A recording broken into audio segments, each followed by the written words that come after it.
I like it. Yeah, that's good enough. Who the hell is this calling me? Why don't you mute your phone? It's Saturday. It's not shop related, but it's an 816 number. That's weird. That is weird. If it keeps ringing, you might want to answer that one. Wow. I don't know who it is. I'm not that worried about it. As long as it's not anybody super important, right? I just can't imagine anybody that would call me and not text. I got feedback on the show last night. Oh, no. And What show? I got our show. Like 3 different people brought it up. And they're like, I started listening to the show, and then I stopped because I wasn't getting into it. And they're like, all the other shows I get into instantly, but like the first few minutes of your show, it's like, what's the point of this? And then they said that once they started listening, they fell in love with the show. But they said it was a very, there was a barrier? Yeah, and that it was like a specific You know type what of we need to listener tell that would people to listen to do? our show. We need to tell people to start at the beginning. Yeah. So they see a clip. It's like, okay, you want to catch that episode? That's fine. We'll go all the way back to the first one. Yeah, and see the progression of how we ended up here. Yeah. Yeah. Because otherwise, I had a guy tell me, he's like, I try to catch them all, but if I catch one later that I missed 3 or 4 episodes and there's some random inside joke. Yeah, there's a storyline that's missing from the... And he's like, I have no idea what you guys are talking about. You're laughing about some inside joke, and I got to go back and listen to the other ones. Sorry. That's why our content is evergreen. I have no choice but to go back and listen. But people, you have to. People don't go back. They do. Yeah, you would be amazed how many people go back and start at the very beginning and listen all the way through. I would just do some highlights in the beginning. There you go. As a teaser. Each inside joke, maybe we should make a spreadsheet with the inside jokes. To get the joke, go to episode this, and then this, and then this. Here are the timestamps. Go. Right. And then come back. Let's see. We even brought up the beaver and the banner again the other day. Yeah. And that was early. That was early. That's 3-4 years ago. One time, we came to Vision, and there's a bunch of us together, and we decide we're going to go see David's shop. Now, when we show up, there's somebody else that's gone to see David's shop. Oh, I see. And he's taking pictures of the banner on the front of David's shop, right? And so he always had this this relationship with David that was, what would you call that? It was a tense relationship, right? And so he was saying that David was claiming to be a marketing expert, but he has a banner on the front of his shop. And so we're standing there talking, and the other guy with us, he says, yeah, you think that's bad? Not only does it have a banner on the front of his shop, there's a dead beaver right in front of the door. It was a groundhog is what it was. We have a creek right behind the shop. I see. And so the groundhogs live there. Right. And one had traveled up to the road, got hit, Got and it hit was by a car. then slapped on the side of the road. That's the only time I've ever seen one get hit, because they don't you normally venture Come out, far away from Yeah. the creek and the park around the creek. Yeah. This one decided to. Got hit by a car, and then it was just roadkill sitting on the side of the road. And groundhogs are big. It looks like a small dog. So it's just this 15, 20-pound animal smushed on the side of the road. And then it had snowed, and it got really cold. Like so it was frozen to the ground. So it was frozen chunk of dead meat, sitting on the side of the road. Yeah. That was pretty. And so David was ridiculed in at least 25 episodes about it. Oh, I see. Maybe more. Was I? Mm-hmm. Oh, Yeah, we talked about it a lot. I don't care. It's a pretty old joke by the time it was over and done with. Yeah. Boring. So, you tell me that you have some new technology. Hey, introduce our guest. Do we need to introduce him? Everybody knows him. I don't know. Maybe. The Introduce technicians yourself. don't know. who he is. AutoTech IQ. The shop owners do. AutoTech IQ. My name is Uwe Kleinschmidt. Formerly Autovitals. Yep. Was supposed to retire after I sold the company. That didn't work out, did it? That didn't work out You got bored. so much. Actually, I bought a big property in foreclosure. I thought that's now my next project, but it's different. So But what are you going to do with the property? I sold it. Did you? What was it?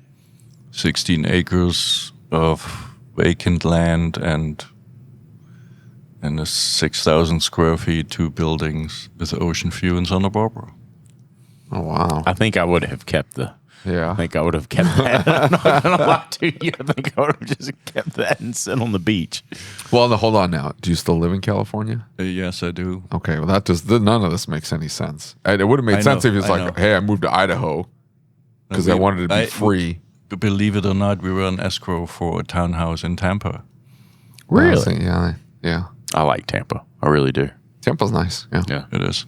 For sure. And, but, life takes sometimes turns you don't expect. So we're going to be for a few more years in California. And then maybe the midterms make the red wave bigger in California. And Nah, that's not going to happen in California. Sorry. It might. Wait. You never know. It's possible. No, there's no chance. You don't think you so? know why? Do you know why? Why? Because of the voting laws in California. You think so? They have absolutely made it impossible. Listen, I have this old lady that comes to the shop. She's been coming there for years, and she's very, very conservative, But she grew up in California, and she's from Kansas, grew up in California, and then moved back here. And I think she's in her 80s now at this point. Anyway, she used to run elections in California. That's what she does here in Kansas too. She'll help with the elections here in Johnson County. And she would come in and tell me, she's like, yeah, so it was great. But then they started changing the laws. And I would watch people come in line, vote, then go back to the end of the line and That's wait crazy. to come through and vote again. And she's like, they would just give us a different name. We couldn't check ID. We couldn't verify. I knew what they were doing, and they were getting paid to do it. Okay, what do you do? She's like, you can't do anything. You can't. Your hands are tied. And she's That's like, screwed up. well, I mean, how do you overcome that? You cannot overcome it. But I have to tell you what just happened in LA with the fires. Yeah. And the magnitude of mismanagement, I think is starting to wake Really? up people. Yeah. It wasn't the fentanyl, the homelessness, the mass immigration, randos getting let into the country, the violent crime, all that was okay. The incredibly high taxes. They were like, we're okay with all this. I think it all adds up. Yeah. It's not Culminates one thing. to a head. Yeah. But it was probably, this is going to piss everybody off because we're talking politics, but it was probably, I'm going to say it was Trump going there and then calling everybody out, going, hold on, you're not letting people onto their own property? Why? Well, it's got to be safe. I was like, they can get this cleaned up tonight. Property owners are telling me they can get this cleaned up. 24 hours, they're going to have that property cleaned up. And you're not letting them on? Well, we're going to let them on. When? 2 weeks? That's not going to fly. These people want to go now. Just let them in now. Well, we got to make sure they're safe. Safe about what are you talking about? That's The nanny There- state. The nanny state. there is no such thing as safe, right? Like Well, the whole thing is absurd. She wants to make sure that, hey, you are using my contractors, you go through my authorities, that you get my permission, you get my permits, you pay your taxes, you make sure to use the people that are sending my campaign funds to me. Like, they want to make sure all of this gets them their cut. That's what it is. And Trump sat there, and I've never seen anything like it, where he calls all of these people. He has residents. Any one of you watch the conference? This was nuts. He has all these people from the community yelling about all of their issues. They're yelling in. They're like, they won't let them onto our property. And he's like, what do you mean? You're not letting them onto their own property? They're saying it's going to be 6 months to get on your own property. And the mayor's sitting right there, and she's like, well, it's not going to be really 6 months. He's saying it's going to be 6 months. Well, which one is it? Is it going to be 6 months or not? She's like, well, it's probably going to be, it'll be sometime this week. She's like, they want to get on now. Why aren't you doing this now? Like, in front of the media, yeah. they're calling out the BS from the local politicians. Trump's sitting there calling them all out. And this is just going viral. This was nuts. I'd never seen anything like it. It was probably more of that somebody was there to at least hold these people accountable, where normally normally they're like, we're doing our best. And everybody's like, we need more funds. And then that's it. You know, when we were in San Diego 2 years ago, the guy remember I told you about the dude that was at the rental car facility? And he was like, hey, you need to pay for our gas here. And I was like, what do you mean? He said, because of the taxes and everything else on the gas in California, the gas is insanely high right now. He's like, if you let us fill it up, it will be cheaper than you filling it up, because per gallon, we charge less than what the state of California does. Geez.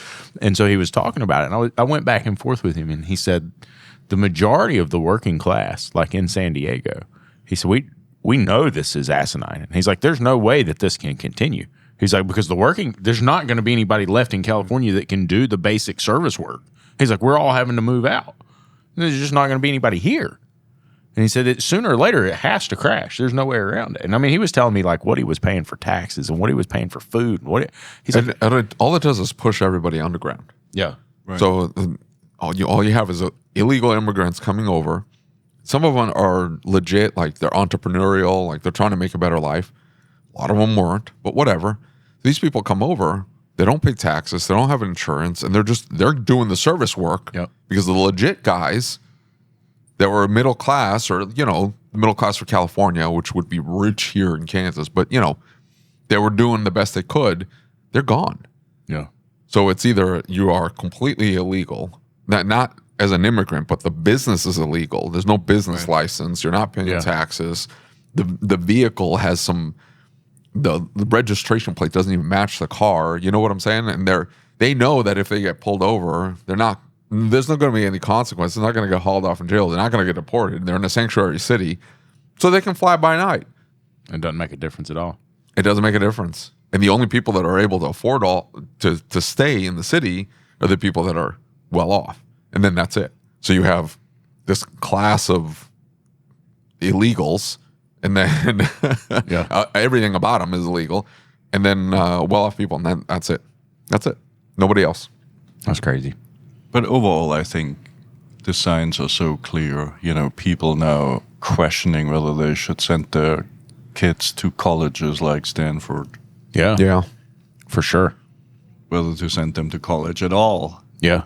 And so I think maybe it's not the next midterms. Maybe it's another 2 years. But the midterms will tell you the direction that we're going to see. Yeah. Because there's always a big shift where if there was a big red wave during the presidential election, the Democrats come in and they take over, and all of a sudden you have a split House or a split Congress. You have a Republican president with the House is controlled by the Democrats, and then there's nothing going on for 2 years, and then the election again. But we'll see if they actually follow through on some of the proposals, because they sat on. Trump's not doing anything revolutionary here. He's like, hey, what do the polls say? 80% of people want this. It's like, okay, well, that's what I'm going to push. Right. That's it. That's all he's doing. Right. And the fact that the opposition has to oppose everything he says, they're getting on the wrong side of every single issue. Every single issue. Backed them into their own corner.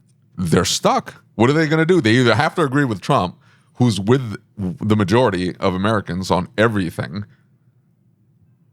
or they either agree with Trump or they're going to have to look like idiots because they're opposing the most common sense policies ever. I will tell you that I think the best barometer for where our country's going is the community college system.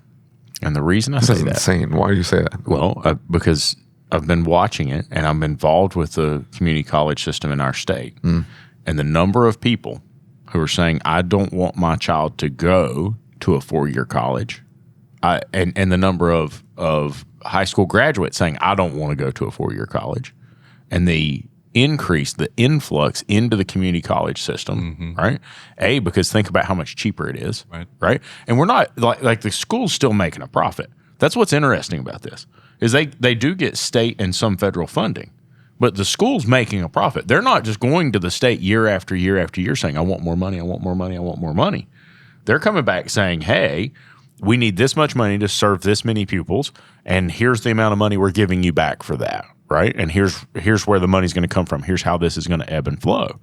And so they're growing at a phenomenal rate. The community college? Mm-hmm. And they are putting a ton of workforce back in. Nursing, pharmacy, right? Like things that we really need at the core of our country, the things that make our country go, they're seeing more and more signups for those classes. Meanwhile, you go to the four-year school that's nearby me and you listen to their board meetings, and their board meetings are, now we've expanded a lot and we're having to raise tuition, but less and less people are attending. Really? Mm-hmm. And so they projected a growth, and then they went and they built the school out for this projected growth. And then they started saying, now, wait a minute, why are we not hitting our projections? Like, what's happening?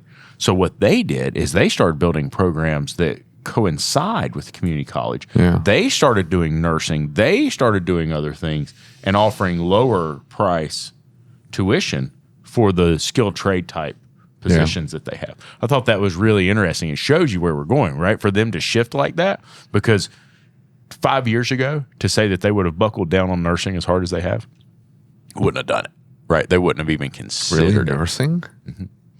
Because they had not, they had just brought in a They're nursing giving out degrees, liberal art degrees on gender studies, but That's they don't what want to I'm do saying. nursing. That's what's falling off. Those are what's falling off. There's been a shift. It's going in a different direction. That's nuts. Do you guys know Victor Davis Hansen? Have you heard of this guy? Yeah. There's a super nice podcast episode with Mike Rowe. Mm-hmm. So the two talk, and he had just published his last book, Hansen, The End of Everything. Yeah. Where basically he describes how all big empires just got wiped out. Yeah. And compared that with the current status of the United States. And at the end, Mike Rowe asked him, so, Victor, is there anything positive we can end this episode on? Yeah. And he starts talking about his experience with his contractors, most Hispanic origin, right? How they know their craft. Yeah. And how well they're doing. He said to the one guy who just did his roof, he said, so how is it going? And he said, I have 2 kids I can send to college. My craft pays off. I'm living a good life. Yeah. That was the high note, right? That the people who work with their hands are having a good life right now. Are the future of this country. Yeah, for sure. I agree 100%. I don't think there's a way around it. I don't think that these other... The laptop class is not... Yeah. It's just not... It's not sustainable.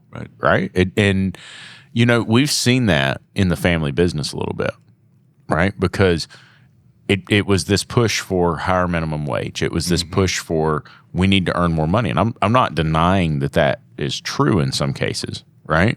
But you look at the number of people that are willing to go in and learn a craft and start from the bottom and work their way up. The majority of these people come out and they expect really high pay. Some of them didn't even go to school.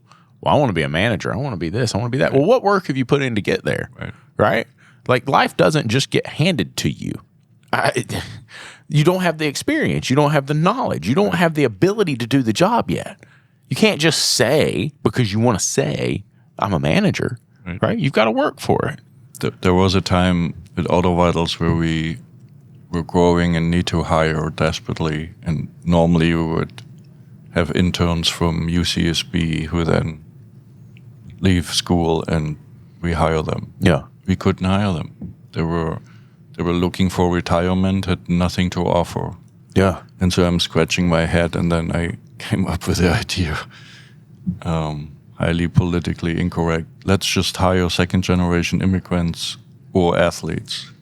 Yeah. Ideally both together. They both know firsthand hard work pays off. Yeah. They've seen it with their parents. For sure. They know it in their sports. And so we almost hired half of the female rugby team of UCSB. Yeah. It was really cool. That's kind of cool. I say it all the time. Like, my best employees, some of my best employees have been, and I don't even hire second gen. They have to have been born in Mexico and then came over, but they were born in Mexico and then they're in their maybe 20s or 30s now. Right. And they came over when they were young. But they've seen their parents Right. struggle and work and make still it happen. work. Yeah. And they understand, like, this is what we do. Put our head down when we get to work. That's it. Yeah. We don't expect anything out of it other than a paycheck. Right. No attaboys. No, I need all this fluffiness and Yeah. this culture BS. They put their heads down and they work. Fantastic employees. Love them to death. I challenge on the culture thing. I'm not saying that they need the culture to produce. I'm saying like I want my shop to be somewhere I want to work. Yes. Right. It's not just the money, but there has to be a goal and a motivation, and it's not the other boy. Yeah. Because it's not the reason. It's an underlying sense of duty. Yes. That's what it is. But that becomes the culture in the shop. Well, that's what I was going to say. You're saying none of this culture BS. There's culture whether you... There's always culture. Yeah, Right. there's always culture regardless. But you're not trying to shape the culture to make everybody feel good about having to come to work. Of course not. They come in with a sense of duty that somebody is paying me. I'm expected to do the job. I'm going to put my head down and get the job done. That's it. Yeah. Come hell or high water. There's no like I have personal issues or this is bothering me or I got something going on at home. None of that. Like they compartmentalize. They handle their shit at home. Yeah. And they don't bring it into work. Unless they fall asleep on the phone. Well, see, that's my point. Not first gen. He's like, I think second or third. The minute they're born in this country, I'm not kidding.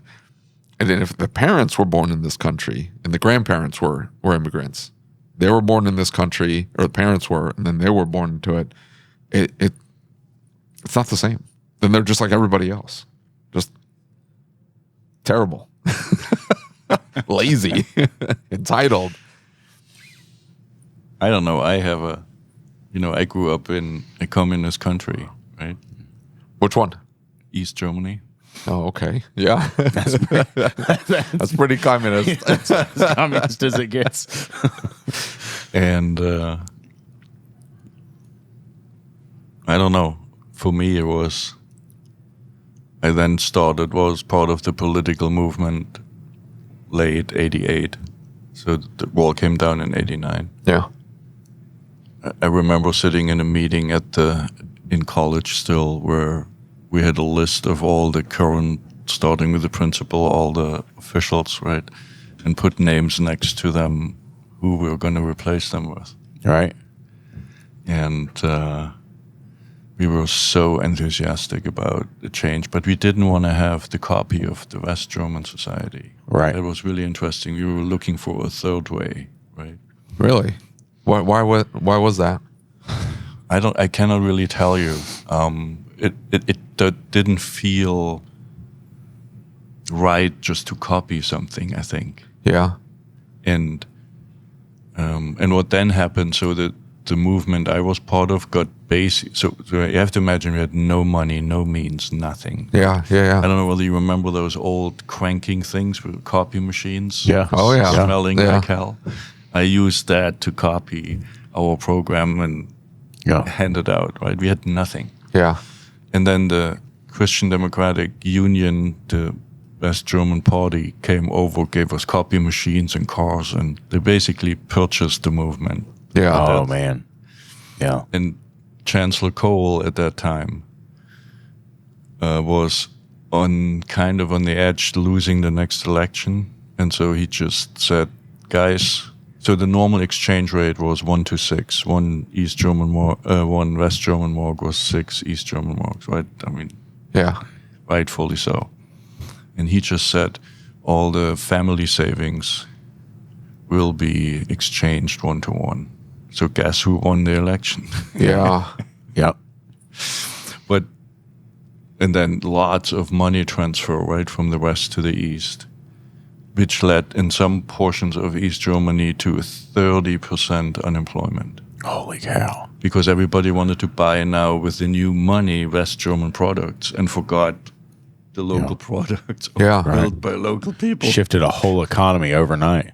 That's crazy. I had never thought about that. Is it? And if you look now back and look what Poland had to do, what Hungary had to do, what Czech had to do, right? They had to come from scratch and build their way up. Right, for sure. Whereas the East Germans, to a large degree, got it handed to them, right? I was already a little shaky. I didn't think it was the right thing to do, right? You have to earn your stuff. There's no other way around. The moment you get it handed to you, you think you deserve it. Right. That is really interesting, because you would think in a communist country where the hard work may not necessarily pay off because everything just goes to the state, and then the state just gives you whatever it is that you're owed. Right. So the hard work doesn't pay off in a communist country per se. Yes.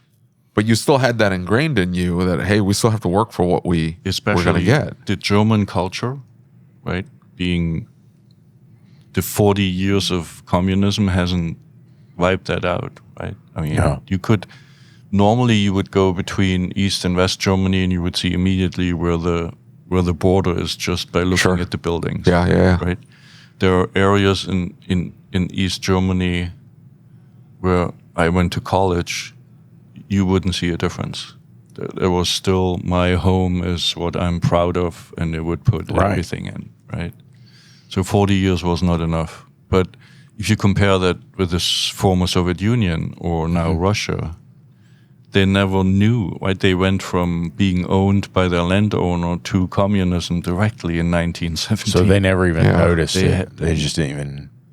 And that's why to this day, they're looking up to the Tsar, and the Tsar is now Putin. Yeah. Right? This election is not really comparable. Yeah. Right. Right? And so it's really interesting that, like I said, Hungary or Poland or Czech, I mean, they had to start from scratch. And it shows now they're really prosperous. Yeah, they are, for sure. For sure. Really cool societies. Right. Right? Very interesting. And you see that in shops too, right? You see that in business, where a second generation, a third generation takes over this business. The grandfather or father worked their tail off. I'm going through it right now. Right. And it's like, I deserve this. I'm owed this. Right. Right. The money is mine. Right. And instead of a concept of service, a concept of, I have to make this great, I have to take this to the next level. Right. It's entitlement. And entitlement is dangerous. No, it makes you complacent, and you have to. I used to work for Bosch. Yeah. And if you look into the history of the company, Robert Bosch, the founder, one of his biggest fears was that his family, after he dies, is going to take the company and just turn it into money for them. Right. So he hired, I don't know whether the numbers are right, like 7 lawyers who worked for 20 years on executing his will. Holy cow. So in the end, it's now you have the Bosch Foundation, which has all the money and no rights. And then you have another company which has all the rights and no money. And then you have the family, which owns 7% of the rights and 7% of the money. That's pretty cool. Yeah, and that's of course, cool. the foundation also has tax reasons, of course. Yeah. But that was his fear, what's going to happen with his company. How did that experience growing up shift your career? What did it make? Obviously I see the things it's instilled in you, right? And that creative nature, right? Like even when Autovitals, like you grew it into this massive entity, and then you said, okay, I'm going to move on to something else, right? You could have retired. You could have walked away fat and happy, but you decided to come back and wanted to do more. What is that? Is that a byproduct of what you experienced? I think so. I don't know. I never really thought about it. I just think, I don't know whether you know Randy Pouch. Have you ever heard of this guy? Yeah. The last lecture. Yeah, for sure. He said in one of his, maybe in the last lecture, he said, there's always somebody you find who has more money than you. Making money a goal is ruining your life. Yeah, for sure. Right? And for me, I don't know. I went to college. I stayed there.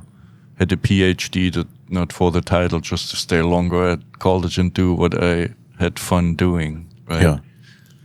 Moved to Stuttgart, started working with Bosch. Wanted to leave because it was half socialism to me. Yeah.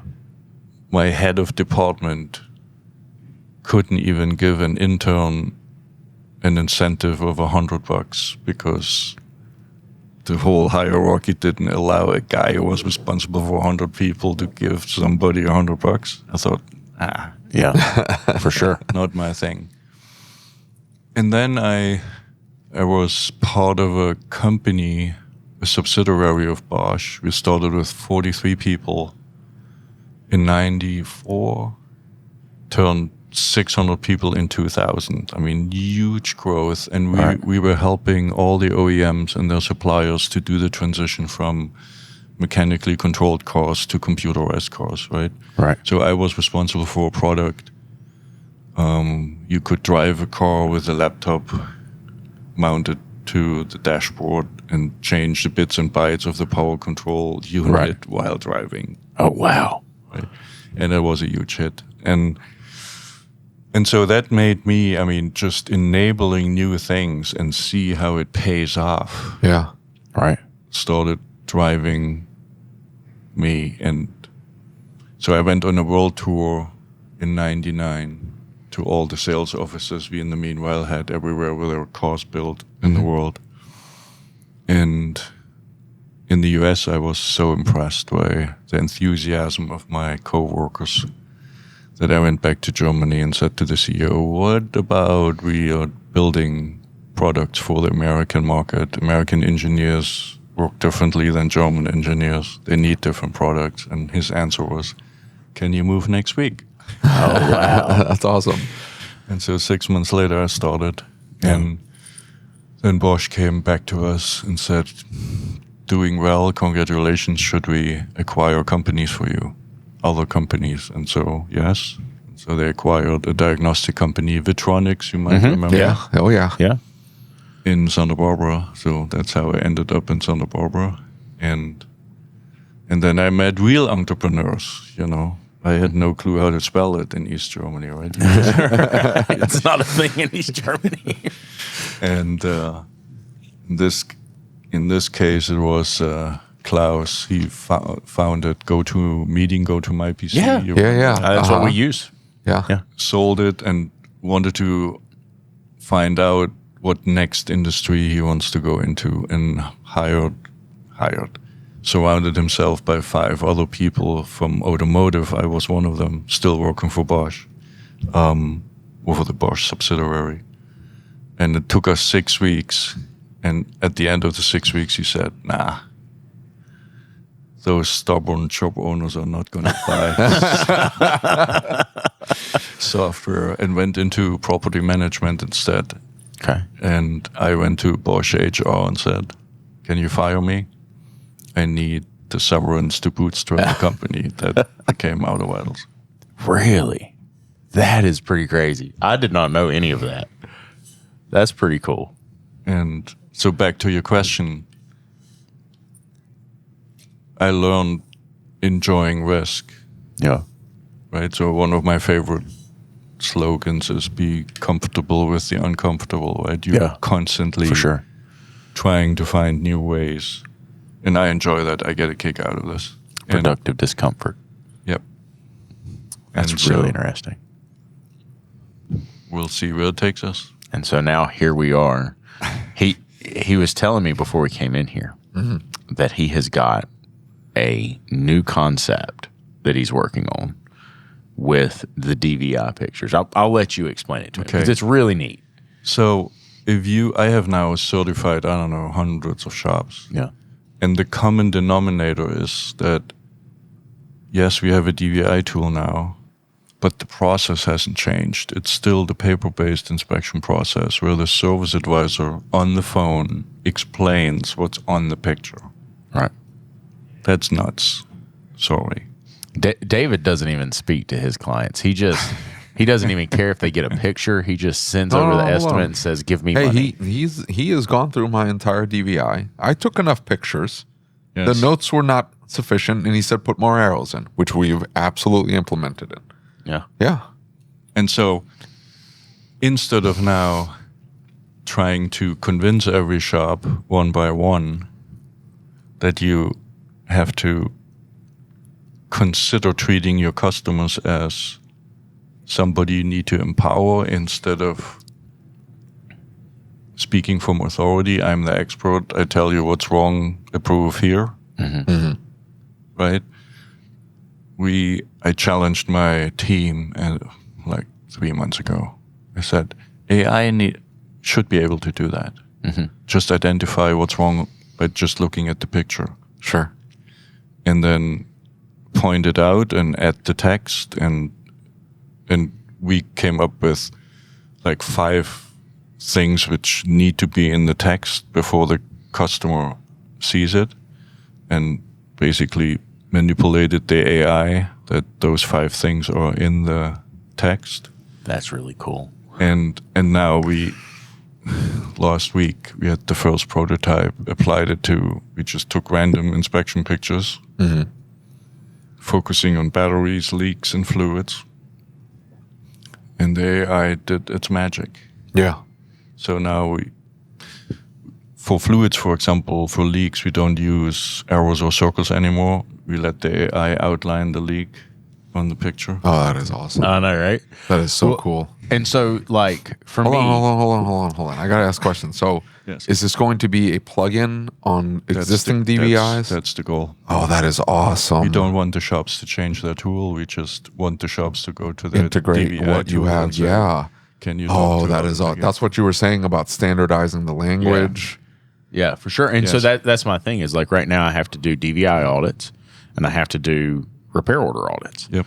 And one of the things that I get really frustrated with is there is no consistency from tech to tech, and it's a changing thing, right? So like I can get it up to par for a while, right, and then 6 months later, if I don't police it, constant reinforcement, it falls back down. Yeah. And so I consistently have to go back and forth, and I have to work this all the time. Something like this can help build consistency into that to where we're doing it all the time.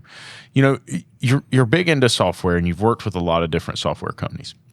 And we chose Shopware for a lot of reasons. I love Shopware because of the simplicity, and the client interface is really awesome. But all of the shop management software is on the market, right? Because you say something that really speaks to me here. Every single UI that a consumer interfaces with, Amazon, any e-com, everything is very, very consistent, right? And the good ones are. Yeah. And customer oriented, because they spend millions of dollars for sure incrementally fine-tuning, looking at clicks, how users actually use the software. Yeah. Yes, absolutely. Whereas the point of sales systems are mostly tailored towards the shop owners and the not only that, advisors. they're, how do I put this? Lately it has changed dramatically, but it used to be that you could only run a point of sale because you memorized the steps, because there was no obvious logic. Oh, yeah, absolutely. Right. Well, that was one of the biggest reasons I went with Shopware. Yeah, is for sure. When we went hunting for shop management systems. Right. The learning curve is high. Was incredibly difficult. Yeah. With one exception, I was able to get on Shopware, build a ticket, start billing customers out, and I was able to train my staff within a week. We were up and running. Yeah. It took 7 days to get proficient. We know every little nuance, but we had a system down. This is where we put this. It made sense because it was intuitive. Yeah. That's why we went with them. Like, right. This makes sense. I know, I'm not kidding. We tried probably 15 different programs, and all of them were like, well, I got to show you how to use it. Right. Well, I don't want you to even get a demo, right? They wouldn't even like send you at the time, demo software. Yeah, at the time, Shopware wasn't doing demos. They would just give you a 7-day trial. Yeah. Mm-hmm. Yeah. And I couldn't get 7-day trials with everybody. Everybody wanted to show me how to use the software, and I told them I don't want to use. I need to know that I can learn this.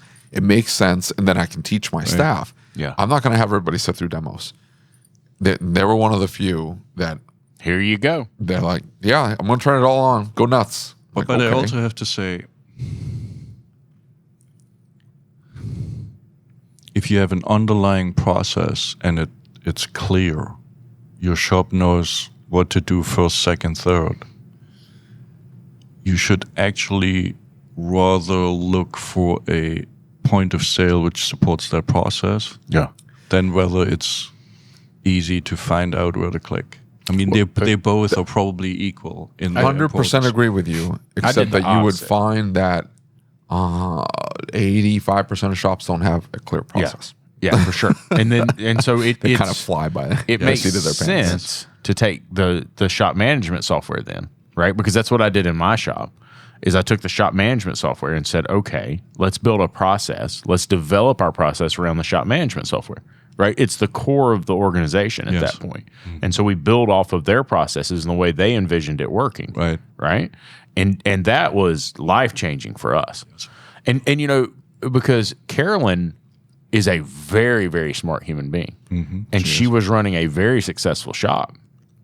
And so I went to Carolyn, and it was me and Rick White, and we sat down, we talked about it, and she said, let me just show you how I've been doing this, right? And so we took bits and pieces of how she was running her shop, which was very efficient, worked very well. It's a really neat concept. If you've never heard how she ran her repair shops, it's a 1 in a million shop, right? Like not just anybody could do that, but it's really cool. And so then I took a lot of what she had put in place and the way she envisioned Shopware running and built a system around my shop, which made me more successful by far because I was able to take something that somebody else had already developed. I didn't have to reimagine it and come up with this new thing. One of the things I tell a lot of shop owners is like, you don't have to reinvent the wheel. You don't have to come in and try and design this from the ground up. There's a way, a basis of this. But why do you think it is that so many of these shop management softwares, like I'm working in this other space right now that involves ticketing, involves point of sale and merchandise and things like that. And I look at the interface for those products that the consumer would see, the consumer would interact with this. It feels cleaner. It feels more intuitive than a lot of these approval systems. Now, I think a lot of it is the shops and the way they're putting the data in, right? They don't understand the concept of workflow. So they just start putting it here, putting it there. It's never consistent, right? And they don't think about punctuation in the way it's written. And maybe that's a lot of it is because as opposed to a set product, you're not just clicking on the set product to purchase said set product that has the same description every time and the same stipulations, if you will. McDonald's. Right? Exactly. Whereas we have to write something every single time and it changes the way the product's displayed. Which I would challenge too, but that's a different discussion. Well, actually, I tell you a story. A friend of mine runs a Honda Acura shop in Tucson. Yeah. Used Genesis. I don't know whether you remember that. He was first a service advisor and then handed it off to the next guy. When they were treating customers at the counter, they had the CAN job codes memorized. So when they were writing up a customer, one hand was on the numbers keyboard, typing in the job codes for the CAN jobs, right, while talking to the customer. Oh, that's kind of cool, right? Can you imagine? Right? Yeah. So that requires discipline in CAN jobs. Yeah. And to your point earlier, the most sentence spoken to me as a tool supplier by a shop owner is my shop is different. Yeah, for sure. That's what we hear every time. And my reply is, it better be, I'm not phrasing it this way. I said, yes, I agree, but if you look at sports, the fundamentals, teams win because they have a winning formula. They have their special, whether Chicago triangle defense, whatever, basketball, right? Yeah. Pick whatever you want. But they all have fundamentals they are excellent at. Yeah. So don't apply being different to the fundamentals. Get the fundamentals right. And for us, DVI was always a part of the fundamental. Right? It starts with drop-off. Right? We now ask every shop we certify, what's your viewed by customer rate? That's how TechMetric calls it. Yeah. Shopware, I don't even think measures it. Right. I use AutoFlow, so it's it's in AutoFlow. And you find shops with 16% viewed by customer rate. I have not found a single shop with higher than 60. Right. It should be 95. Viewed by customer? Yes. I think I'll challenge you on that one. I got that Why? number. yeah, I think I'm going to very, be way very, higher than 60. I'm very, very few of mine don't get viewed. Ooh. I might have 1 or 2 a week that the customer doesn't open it. Yeah, and we then we'll call 'em. call them and Yeah, say, well, hey, hey, what are you doing? so now we're really talking what I want to talk about.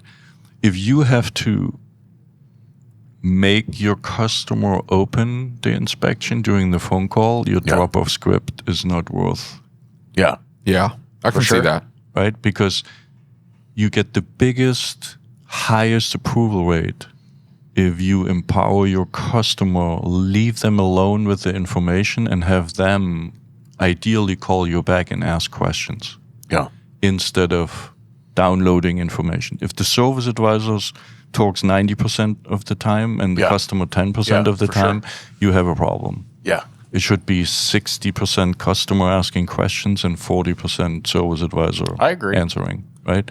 So that's a good measurement. For example, that's 101 sales, right? When you go into sales company who sells software, if the salesperson talks more than half, he needs to go to school. And imagine, put yourself in those shoes, right? Because that's what I'm doing as we sit here. I'm thinking about situations where I have been there, right? And when they talk all the time, I'm really quickly becoming disengaged. Of course. I'm not interested, right? Because they're not even giving me a chance to speak. They're just talking nonstop. All I want to do is end the conversation, right? I just want to get off the phone. I just want to get away because. But also simple things like, people still buy stuff in stores. It's not all online. It's the same experience. If you enter a store and the first experience is a sales guy approaches you and asks whether they can help, 99% say, I'm just looking. Yeah. There's no question they want to ask yet. The moment they start exploring what they want to buy, now they want to buy. Yeah, for sure. And what do? They go back to the same sales guy and ask a question. Yeah. Right. Right. And it's the same principle. You need to empower. There's a slogan, right? We want to buy and not be sold. Yeah. You have to give all the incentives to want to buy. And and that incentive is a well mocked up digital inspection where the pictures are self-explanatory and the customer understands what they mean and how it affects them. Right. And then they go back and ask questions. And then your approval rate goes up. Right. Super I can see simple. that. Super simple. I can see that. I really can. And, you so looking for back your to report? Yeah, he's. I'm trying to pull up the last 90 days. Do you use Shopware internal or also AutoFlow? What do It's you- AutoFlow. AutoFlow. Okay. Yeah. Dude, your computer's right there, so you don't have to type it on the tiny screen where the date code keeps flipping all over the place on you. So anyway, back to the software. Yeah. What I envision is the more empower your customers, the higher the loyalty and the higher the approval rate. Yes. And I see that. That correlates. And the more we as consumers are used to buying online and collecting the information and making decisions on my time and my control, the more foreign the experience is when a service advisor explains to you what you have to approve. Yeah. Right? And so I envision there will be a time where your shop website is doing the education of the particular work order to the customer. Right. When they go there and say what problems they have. I have talked to 2 or 3 shops over the past year that are doing interesting things in the way of customer education. And one guy mentioned to me that what they do is they want the consumer to be able to look things up on their own and know what to research. Yep. And he said, listen, one of the things I found is that when they go search for themselves, they end up in some really weird spots and maybe they don't use the correct verbiage to get the answer they're looking for. He said, I'm very good in the search world and I understand prompts. And so he would say in each one of his write-ups, he would drop in a ChatGPT prompt and a Google prompt and say, hey, just go search this. This will get you the best information about what we're looking for. And so they can go make informed decisions. It's not him telling them. Right. They can go do the research themselves, but he gets them to the right spot. I thought that was really interesting concept. So that reminds me, we have another product, Bismap IQ, where we help you guys in where are your neighborhoods where you should do marketing. Yeah. And because we have noticed that typical website providers in this industry have their kind of, one fits all kind of approach. Cookie cutter. And so what we're working on is we just look into your database where you're strong at. Mm-hmm. What are the top 10 services you provide for the top 5 makes? Yeah. And then look up on Google what are the equivalent search terms, because the terms you use in your point of sale is not what consumers are searching for. Mm-hmm. Right. And then match them and give that search terms to you and compare that with your Google business profile and with your website and say, are you optimized for those? Right. And then show you the discrepancies so you can take that to your website provider and say, you guys should talk directly to the website provider so you can cut me out of it. no, you have to own it. David doesn't want to own anything. Yeah, I don't David wanna own barely anything. wants to own his own shop. It's not that I don't want to know, is that I would prefer the information get directly zapped to them so then they can... That's no problem, but, then I think you give up a little bit of the ownership of your marketing, which you shouldn't. Yeah. You definitely shouldn't. You definitely need to check on it. You need to keep an eye on it. But at the same time... I don't want to bother you with the details and how Google works, right? That's not the point. That's why we're doing it. We want to... your top 10 services we found in your database. Maybe you don't agree with them. I thought I'd do a lot of more Toyota work, and then turns out you don't. Right? Yeah. So that helps you to do a little self-check. Mm-hmm. And then we just say, and that is what people are searching, right? Yeah. We see now with this product, this Bismap IQ, we offer to local business owners so they can see how they rank in their neighborhoods. People, shop owners type in what they think people are searching for. And I give you just one simple example.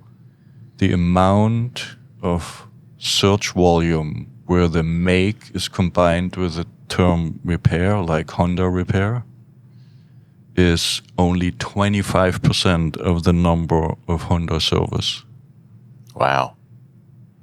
And if you look, we have now done this in the last year. If you look at the usual suspects, website providers, service combined with make is rarely on the website. Yeah. So you just gave away a big market. Yeah. For sure. And I believe you guys need to be aware of what you want to market for.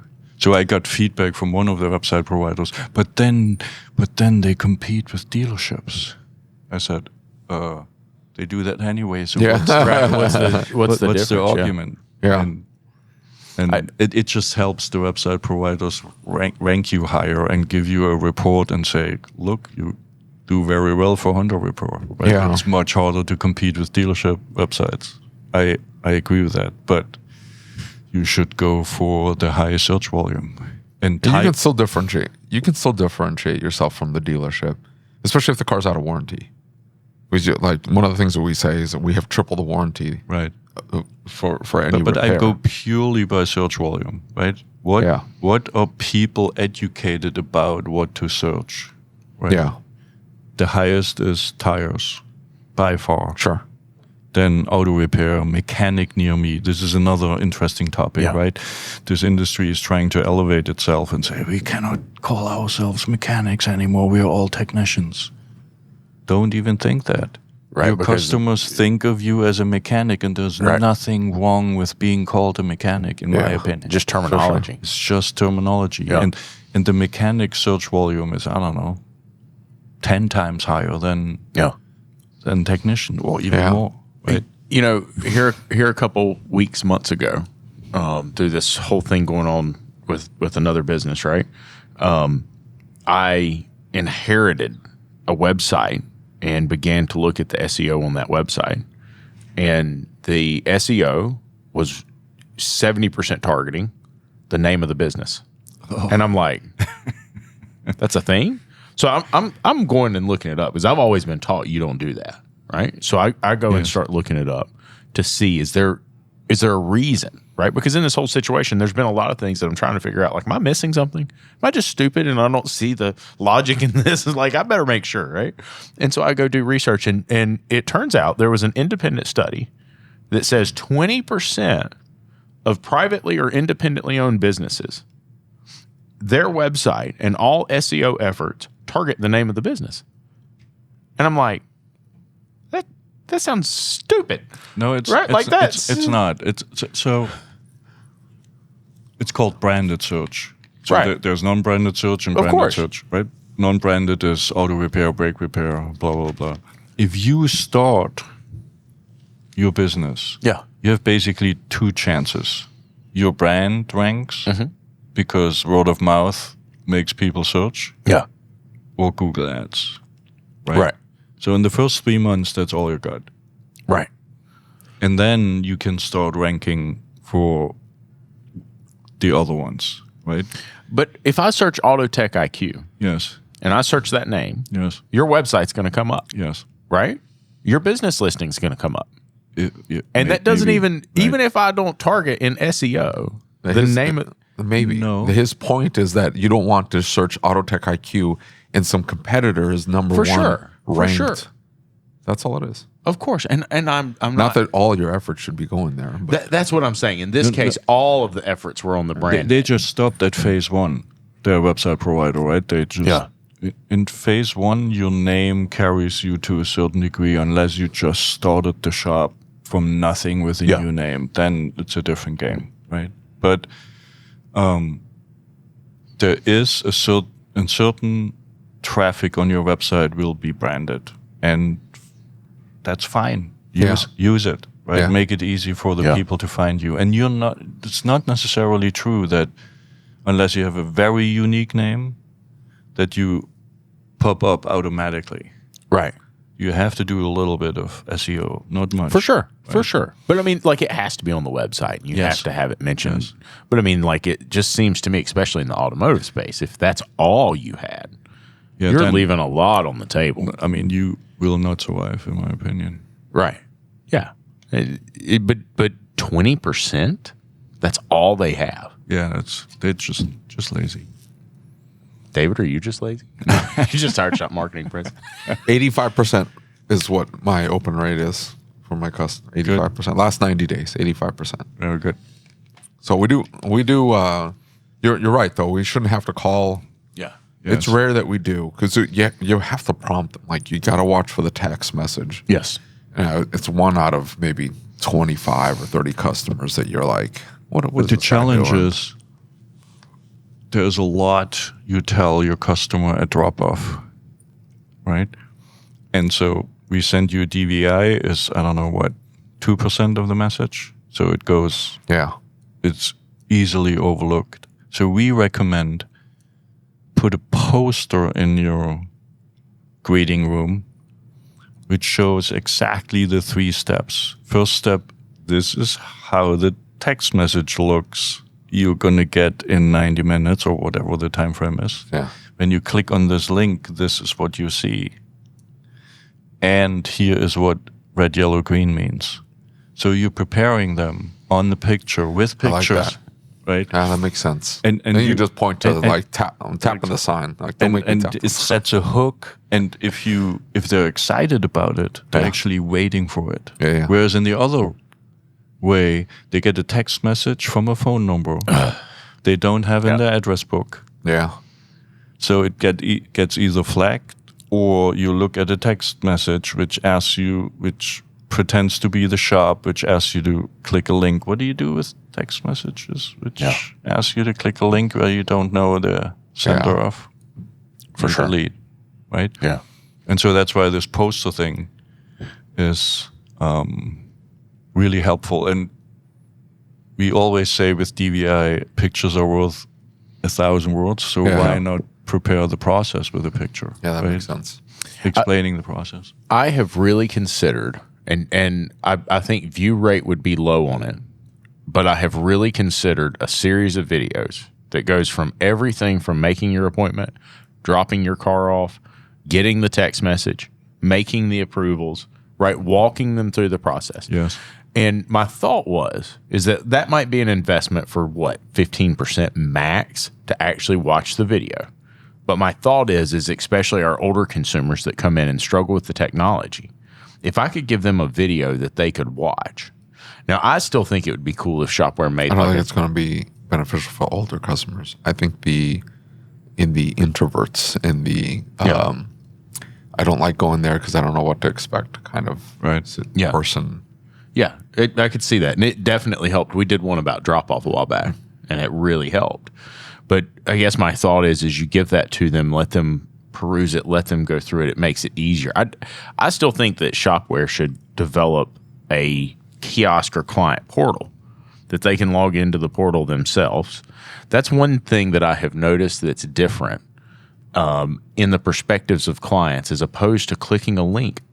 And I wouldn't think this would be the case, but I've had it brought up to me multiple times that they would really expect to go to our website and enter their information and log in and then access their DVI in one place, then access their estimate in one place, make their approvals. Yeah, absolutely. I have heard that from a bunch of people. That's interesting. But talking about the video, keep in mind, we are so inundated with videos that and we're super busy. Every time we see this little play button, our head thinks, is it worth clicking on it? Do I get value out of it? I could see that, but like everything that I do, like I typically tend to do business with providers that have videos on their website. What I was going to say is try to do the teaser with a picture. Right. You need to, because we are so good. The hook. Yeah. Where the value is kind of predetermined, and then you click the video for more details. Yeah. So like a fancy process diagram with like 3-4 steps, simple, the simplest you can get. And nail the thumbnail. That's what he's telling you to do. Yeah. Got to nail the thumbnail. Yeah, I wish my editor for the podcast would do that. I got good thumbnails. What are you talking about? You gotta make more faces. Yes. You'll be like, what's coming up next? What to expect at LNN? Anyways, this is super fascinating. And back to your question earlier, I believe if the point of sale vendors plus the shops would work in the motorist shoes for just 10% more of their time. For sure. Certain user interfaces in certain language. Just do an exercise and look at your invoice language. Yeah. Oh, dude, I'm telling you. I open mine sometime, and I'm like, what in the hell are y'all doing? And you know something that I encourage a lot of shops to do, very few do it. I'm guilty of it. But if they don't go and look at what the client's seeing, they will be putting things places that they don't need to be putting things. Yes. Right? Yeah. And so then they open the RO finally, and I've had shops send me ROs. Hey, will you review this for me and tell me what you think? I'm like, oh my God. Like, you didn't check your spelling, you didn't punctuate, you didn't, and I don't think the client was supposed to see that. Technical terms all over the place. Yeah. Right? And so Brittany Schindler, one of our trainers, she did an exercise. She let her technicians inspect the shop car, let the service advisor write it up, and then send it to the techs and service advisor spouses. Yeah. And let the spouses tell the service advisor and the technician what they understood. Yeah. That's rough. That's interesting. Yeah, I bet that was a rough outcome. Yeah. That made a lot of heads spinning, and now they do basically inspection reviews every week and try to improve and empower customers by the right layman language. For sure. And talk about the why. Why you should do this work is way more. I mean, it's really funny. I had another client who told me on the phone, our decline rate for shocks and struts was so high. I said, don't worry, you're not alone. It's one of the highest decline rates. It's super hard to sell because most shops wait until it leaks or you see some other damage, right? And he said, I should just replace the shocks and struts in my Honda and let my techs drive it before and after. I said, bingo. For sure. Because most of the time the staff doesn't buy into what they need to sell, and then you're in bad shape. Yeah. Right? And for those things, they just need to be convinced what they sell and what they recommend. Right? That's very true. Very true. And I have seen that a lot, especially when it comes to maintenance services. Right. A lot of the maintenance services, but and even shop owners. Well, I've driven my car for 100,000 miles like that. The wheels falling off of it. I don't care, right? Like, it ain't that bad, right? And I think that's where a lot of this fear comes from the guy that was the tech, became shop owner. Is like he didn't really have the money to go fix all this stuff on his car.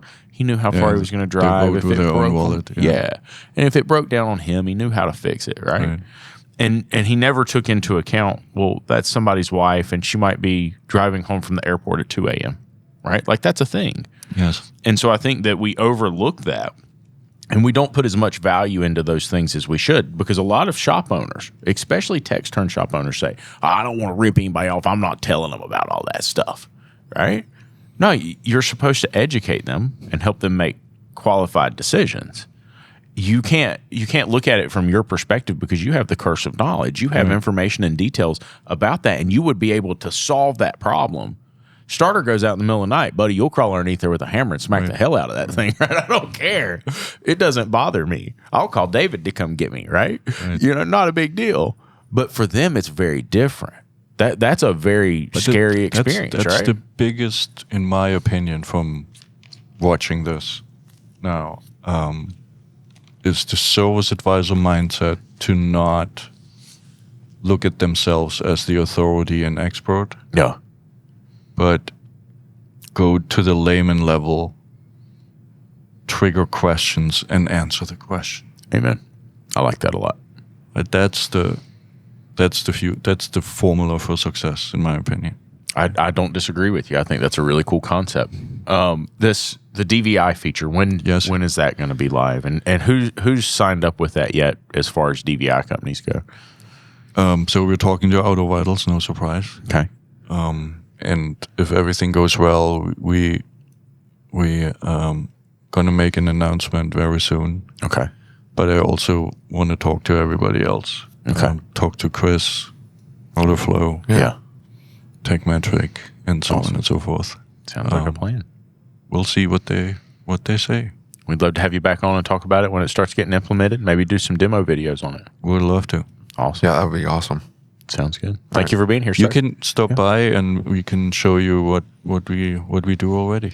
Awesome. Sounds good. We'll stop by here in just a little bit. 306. That's it. We'll be there. Thank you. Thank you, buddy.